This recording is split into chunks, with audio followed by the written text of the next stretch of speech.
ಅಂಬೇಡ್ಕರ್ ಅವರು ಮೃತರಾದ ದಿನ. ಮೃತರಾದ ದಿನ ಅಂದರೆ ಈ ದೇಶದಲ್ಲಿ ಭಾಳ ಜನ ಹುಟ್ಟುತ್ತಾರೆ, ಭಾಳ ಜನ ಸಾಯ್ತಾರೆ.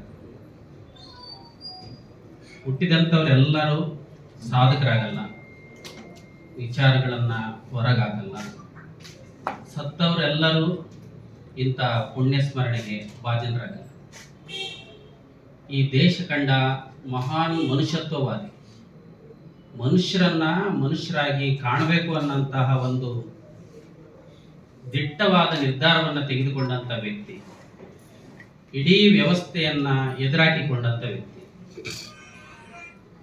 ವ್ಯವಸ್ಥೆಯನ್ನ ಎದುರಾಕಿಕೊಂಡಿದ್ದು ಯಾವ ಕಾರಣಕ್ಕೋಸ್ಕರನೂ ಅಲ್ಲ, ಇವರಿಗೋಸ್ಕರ ಅಲ್ಲ, ಅಂಬೇಡ್ಕರ್ಗೋಸ್ಕರ ಅಲ್ಲ, ಅಂಬೇಡ್ಕರ್ ಬೆಳೆದು ಬಂದ ಸಮುದಾಯಕ್ಕೋಸ್ಕರ.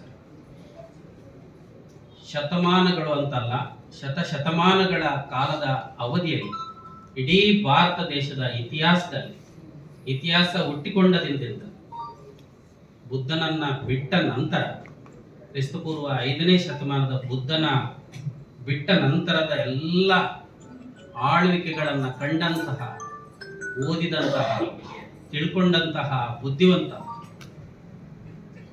ತುಂಬಾ ನಿಮ್ನ ವರ್ಗದ ವ್ಯಕ್ತಿ, ಅಷ್ಟೆಲ್ಲ ತಿಳ್ಕೊಂಡಂತಹ ಆ ವ್ಯಕ್ತಿ ಈ ದೇಶದಲ್ಲಿ ಈ ಜನರು ಮಾಡುತ್ತಿರುವಂತಹ ಕಿತಾಪತಿ, ಜನರ ಜೀವನದೊಂದಿಗೆ ನಡೆಸುವಂತಹ ಒಂದು ದೌರ್ಜನ್ಯ, ದಮನಕಾರಿ ನೀತಿ, ಮೇಲೆ ಒಂದು ಒಳಗೊಂದು, ಮೇಲೊಂದು ಒಳಗೊಂದು, ಹೇಳುವುದು ಒಂದು ಮಾಡುವುದು ಒಂದು, ಇಂತಹ ಒಂದು ವ್ಯವಸ್ಥೆ, ಅಸಮಾನತೆ, ಜಾತ್ಯತೀತತೆ, ವಿಶೇಷವಾಗಿ ಹೇಳೋದಾದ್ರೆ ಅಸ್ಪೃಶ್ಯತೆ ಅಂತಕ್ಕಂತಹದರ ವಿರುದ್ಧವಾಗಿ ಯಾರಾದರೂ ತೊಡೆ ತಟ್ಟಿ ಒಂದು ದೊಡ್ಡ ಸಮುದಾಯಕ್ಕೆ, ದೊಡ್ಡ ಮಾನಸಿಕ ಸಮುದಾಯಕ್ಕೆ, ದಮನಕಾರಿ ಸಮಾಜಕ್ಕೆ ಏನಾದರೂ ಶೆಡ್ ಹೊಡೆದರೆ ಅವರೊಬ್ಬರಿಗೋಸ್ಕರ ಅಲ್ಲ, ಇಡೀ ಸಮುದಾಯಕ್ಕೋಸ್ಕರ ತುಳಿತಕ್ಕೆ ಒಳಗಾದವರ ಪರವಾಗಿ ಸೆಟ್ ಹೊಡೆದಂಥ ವ್ಯಕ್ತಿ ಡಾಕ್ಟರ್ BR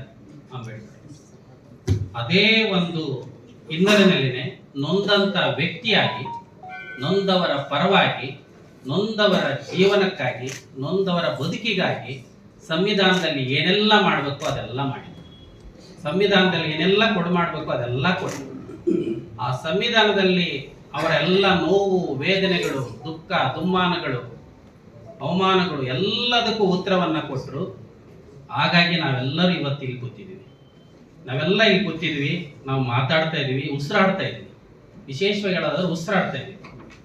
ಉಸಿರಾಡದ ಪರಿಸ್ಥಿತಿಯಲ್ಲಿದ್ದಂತಹ ಒಂದು ವ್ಯವಸ್ಥೆ ಭಾರತ ದೇಶದ ಸಾಮಾಜಿಕ ವ್ಯವಸ್ಥೆ. ಈ ಸಾಮಾಜಿಕ ವ್ಯವಸ್ಥೆ, ಅದರಲ್ಲಿ ವಿಶೇಷವಾಗಿ ಜಾತಿ ವ್ಯವಸ್ಥೆ, ಇವೆರಡನ್ನ ಹೊಂದಿಕೊಂಡಂತ ಧಾರ್ಮಿಕ ವ್ಯವಸ್ಥೆ. ಈ ಧರ್ಮ ಮನುಷ್ಯನನ್ನ ಯಾವ ರೀತಿ ಕಟ್ಟಿ ಹಾಕಿತ್ತು, ಯಾವ ರೀತಿ ಎಳ್ಕೊಂಡು ಹೋಗ್ತಿತ್ತು ಮನುಷ್ಯನನ್ನ. ನೀನು ಸತ್ರುನು ಬಿಡದಂತಹ ಒಂದು ವ್ಯವಸ್ಥೆ, ಸತ್ರುನು ನೀನು ನೆಕ್ಸ್ಟ್ ಹಿಂಗ್ ಆಗ್ತಿ ಅನ್ನಂತ ಒಂದು ನಿರ್ಬಂಧ, ಮನುಷ್ಯನ ಬದುಕಿಗೆ ನಿರ್ಬಂಧ.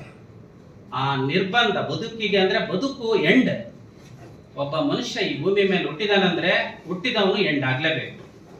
ಎಂಡ್ ಅನ್ನ ಕಾನ್ಸೆಪ್ಟಿಗೆ ಪರಿನಿರ್ವಾಣ ಅಂತಹ ಬೌದ್ಧ ಕಾನ್ಸೆಪ್ಟ್ ಅಂದ್ರೆ ಬೌದ್ಧ ಅನ್ನೋದು ಧರ್ಮ ಅಂತ ಅಂದ್ಕೋಬೇಡಿ ದಯಮಾಡಿ.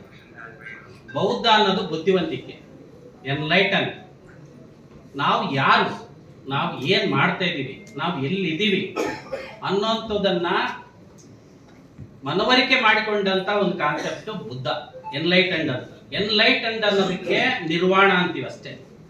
ನಿರ್ವಾಣ ಅಂದ್ರೆ ಒಬ್ಬ ಮನುಷ್ಯ ಕತ್ತಲೆಯಿಂದ ಬೆಳಕಿನ ಕಡೆಗೆ ಬಂದಿದ್ದನ್ನ ನಿರ್ವಾಣ ಅಂತೀವಿ. ಅದೇ ಪರಿನಿರ್ವಾಣ ಅಂತ ಈ ಒಂದು ಏನು ಬುದ್ಧಿಸ್ಟ್ ಕಾನ್ಸೆಪ್ಟ್ ಇದೆ, ಅದು ಸಂಸ್ಕೃತ.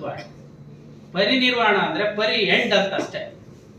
ನೋಡಪ್ಪ, ನಾನು ಹುಟ್ಟಿದ್ದೀನಿ, ನಾನು ಬದುಕ್ತಾ ಇದ್ದೀನಿ, ಏನ್ ಬದುಕಿದ್ರು ಏನ್ ಮಾಡಿದ್ರು ಇಲ್ಲೇ ಬದುಕಬೇಕು, ಇಲ್ಲೇ ನಾನೆಲ್ಲ ಅನುಭವಿಸ್ಬೇಕು, ಇಲ್ಲಿಗೆ ಲಾಸ್ಟ್. ನೆಕ್ಸ್ಟ್ ನನಗೆ ಪುನರ್ಜನ್ಮ ಅನ್ನೋದಿಲ್ಲ. ನೋ ರೀಬರ್ತ್, ನೋ ಬೆದರಿಕೆ, ಮುಂದೆ ನಾನೇನೋ ಆಗಿ ಹುಡ್ತೀನಿ ಅಂತ ಬೆದರಿಕೆ ಬೇಡ. ನನ್ನ ಜೀವನದಲ್ಲಿ ನಾನು ಮಾಡಿದಂಥ ಎಲ್ಲ ಕೆಲಸಗಳು, ಕಾರ್ಯಗಳು, ಕರ್ಮಗಳು ಎಲ್ಲವೂ ಸಹ ಇಲ್ಲಿಗೆ ಎಂಡ್ ಆಗುತ್ತೆ ಅನ್ನೋಂತಹ ಒಂದು ಕಾನ್ಸೆಪ್ಟನ್ನು ಇಟ್ಕೊಂಡು ನಿರ್ವಾಣಕ್ಕೆ ಎಂಡ್ ಮಾಡಿದಂತಹ ಒಂದು ಕಾನ್ಸೆಪ್ಟ್ ಪರಿನಿರ್ವಾಣ. ಆ ಪರಿನಿರ್ವಾಣವನ್ನ ಬುದ್ಧನಿಗೆ ಯಾಕೆ ಈ ವರ್ಡನ್ನ ಪರಿನಿರ್ವಾಣ ಅಂತ ಹೇಳ್ಬಿಟ್ಟು ಮಾಡ್ತೀವಿ?